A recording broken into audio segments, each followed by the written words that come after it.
14ಕ್ಕೂ ಆಗಲಿಲ್ಲ, 23ಕ್ಕೆ ಕೊನೆಗೆ ಮಂಡನೆ ಮಾಡಿದ್ರು. 23ನೇ ಇಸವಿಗೆ ಸೆಪ್ಟೆಂಬರ್ 20ರಂದು. 21ಕ್ಕೆ ಅದನ್ನು ಸಂಸತ್ನಲ್ಲಿ ಪಾಸಾಯಿತು. 22ಕ್ಕೆ ರಾಜ್ಯಸಭೆಗೆ ಹೋಯಿತು, ಅಲ್ಲೂ ಪಾಸಾಗಿ ಬಂತು. 28ಕ್ಕೆ ನಮ್ಮ ರಾಷ್ಟ್ರಪತಿಯವರ ಒಂದು ಅಂಕಿತದೊಂದಿಗೆ ಈ ಒಂದು ಬಿಲ್ ಪಾಸಾಗಿರೋದು ನಮ್ಮೆಲ್ಲ ಮಹಿಳೆಯರಿಗೆ ಭಾಳ ಸಂತೋಷವನ್ನು ತಂದಿದೆ.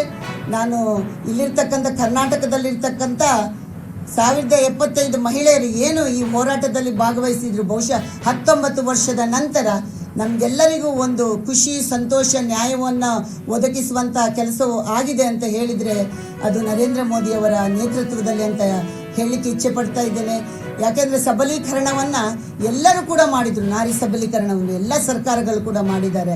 ಆದರೆ ಆಡಳಿತಾತ್ಮಕ ಸಬಲೀಕರಣವನ್ನು ನರೇಂದ್ರ ಮೋದಿಯವರ ಕಾಲದಲ್ಲಿ ಬಹಳ ಉತ್ತುಂಗಕ್ಕೆ ಏರಿದ್ದಾರೆ. ಅದು ಬೇಟಿ ಬಚಾವೋ ಬೇಟಿ ಪಢಾವೋ ಮುಖಾಂತರ ಅವರೇನು ಮಹಿಳೆಯರಿಗೆ ಆರ್ಥಿಕ, ಆಮೇಲೆ ಸಾಮಾಜಿಕ, ವೈಯಕ್ತಿಕ, ಕಾನೂನಾತ್ಮಕ ರಕ್ಷಣೆ, ಕೊನೆಗೆ ಆಡಳಿತಾತ್ಮಕವಾಗಿ ಕೂಡ ಈ ಒಂದು ಬಿಲ್ಲನ್ನು ಪಾಸ್ ಮಾಡುವ ಮುಖಾಂತರ ನಮಗೆ ಒಂದು ಒಳ್ಳೆಯ ಸಬಲೀಕರಣದ ಬೆಂಬಲವನ್ನು ಅವರು ಕೊಟ್ಟಿದ್ದಾರೆ.